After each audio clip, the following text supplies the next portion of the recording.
Bolloré Ports, opérateur de 21 concessions portuaires à travers le monde, a lancé une initiative inédite de labellisation de ses activités.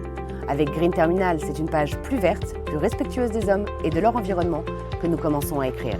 Cette démarche a été approuvée par Bureau Veritas. C'est un cheminement. Depuis 10 ans, l'environnement, l'écologie, le green ont pris une place prépondérante. L'avenir de la planète est une préoccupation individuelle, mais c'est aussi devenu un sujet pour les entreprises, qui ont un vrai rôle à jouer. En parallèle, les réglementations internationales en matière d'environnement se sont durcies. Des normes de plus en plus strictes ont émergé. Et aujourd'hui, il n'y a plus un appel d'offres sans un volet RSE. Depuis plusieurs années maintenant, nous avons intégré les critères ESG dans la stratégie de développement de Bolloré Ports. Nous voulons investir mieux et durablement.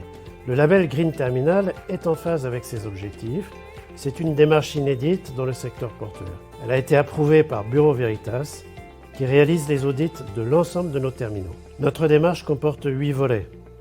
D'abord, un pilotage optimisé de management environnemental, un engagement sociétal auprès des parties prenantes locales et la construction d'infrastructures conformes aux standards internationaux. C'est aussi le déploiement de solutions et d'équipements de manutention respectueux de l'environnement, la mise en œuvre de solutions digitales, la collecte et le recyclage des déchets, le traitement et le contrôle des eaux et de l'air, et enfin, la formation des collaborateurs aux bonnes pratiques.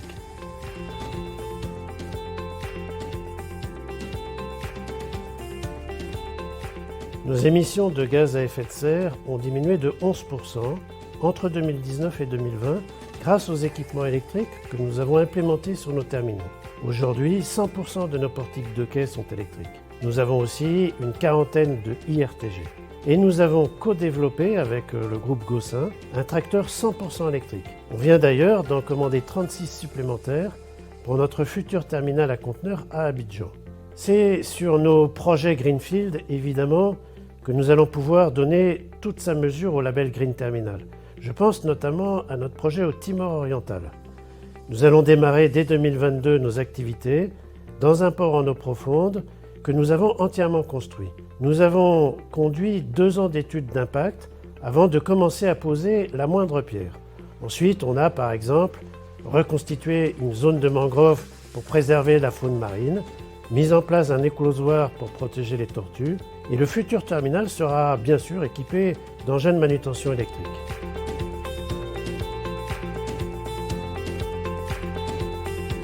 Les évolutions techniques et technologiques changent la donne tous les jours. Nous n'imaginions pas, il y a 3 ans, que nos engins de manutention au diesel céderaient leur place à des équipements électriques. Et ce n'est qu'un début.